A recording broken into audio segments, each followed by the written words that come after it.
গেল কয়েকদিনে টানা বৃষ্টি ও বন্যায় সারা দেশের বাজারে দেখা দিয়েছে সরবরাহ সংকট। এতে সাপ্তাহিক ছুটির দিনে বাজারগুলোতে বেড়েছে সব সবজির দাম।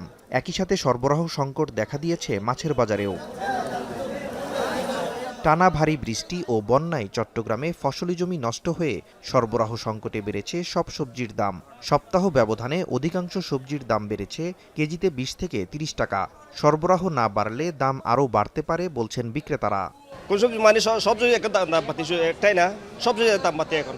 গত সপ্তাহে এই সপ্তাহে মানে প্রচণ্ড পরিমাণ সরবরাহ খুবই কম, অবস্থা খুবই খারাপ। গেল 2-3 দিনের ব্যবধানে বগুড়ায় বিভিন্ন সবজির দাম কেজি প্রতি বেড়েছে 5 থেকে 10 টাকা। বাজারে সবচেয়ে বেশি বেড়েছে বেগুন, টমেটো, উচ্ছে ও কাঁচামরিচের দাম।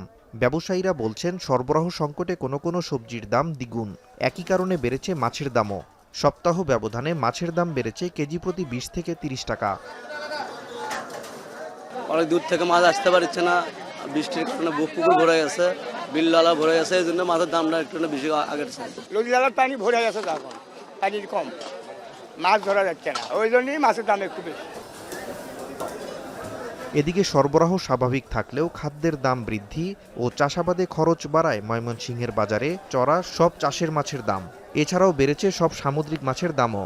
নিয়মিত বাজার মনিটরিং না করায় সুযোগ নিচ্ছে অসাধু ব্যবসায়ীরা, অভিযোগ ক্রেতাদের। খরচ বাড়ছে, সব মিলে সারাদিন দর করে সব দিয়া থাকে না। যেটা 300 গ্রাম 400 গ্রাম ওগুলা হলো সাগরের মাছ, আর পদ্মাটা হলো আপনার 800-900 গ্রাম, যেগুলো বলে আপনার 2400, 2500, 2600। সপ্তাহ ব্যবধানে ঝিনাইদহের কাঁচা বাজারে প্রকারভেদে কেজি প্রতি সবজির দাম বেড়েছে 10 থেকে 15 টাকা। বিক্রেতাদের দাবি সরবরাহ কম থাকায় বাজারে মৌসুমি সবজির দাম ঊর্ধ্বমুখী।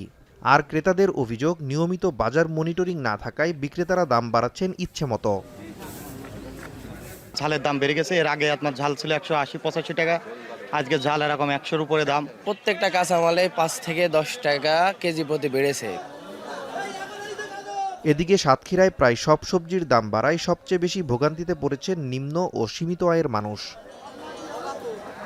নাজমুস সাকিব, সামি, এখন।